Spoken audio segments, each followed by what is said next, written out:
Okay, so a lot of you have been emailing me, asking me about the puppy recipes that I make every night. So tonight I'm making one of the most simple dishes I make for the dogs, and I'm going to show you exactly what I do. I have a giant crock pot here.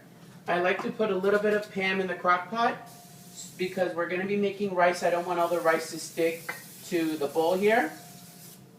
So I put my oil first, let that settle for a minute. I've chopped some vegetables. Today's vegetables are potatoes and carrots. I like to leave the skin on the potatoes to get the most amount of flavor out of them. I'll set that on the bottom since they take the longest to cook. I'll mix it up a little bit, half and half maybe, for potato and some carrots. Potatoes and carrots are really good for the dogs. Not all vegetables are. So you can email me and ask me, or you can look online, ask your veterinarian what's best. Some vegetables are better for different breeds. As you guys probably know, I have multiple Great Danes.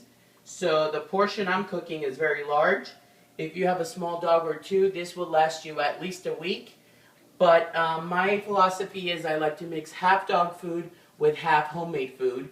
Look on the back of your dog food guide, and there's always a measure of how much you should feed your dog based on their weight. I like to use a little olive oil. It's good for the dogs. We're cooking low temperature, so it's healthy as well. Once I've got the vegetables in there, I'll put the rice on top of it. I like to put the rice on top so it steams a little bit and doesn't stick to the bottom of the crock pot. My protein today, my protein changes every day. My protein today is chicken, brown and white meat. This came from a rotisserie chicken I bought a couple days ago. I didn't finish it, so I took about 1.5 pounds of meat off of it with some of the juices. I took all the bones out. Be very careful with the bones. They could be dangerous for your dog. So I took all the meat off. I left a little bit of the skin and a lot of the juices that came from the chicken. And I'm going to add that. First I'm going to add my water. 3 times water to 1 part rice.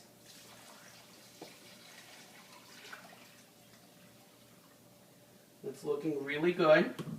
I don't use a lot of seasoning when I'm cooking for the dogs. Don't forget, dogs have a hypersensitive taste palate. They taste a lot more than we do. When we're eating this, you taste like a chicken stew.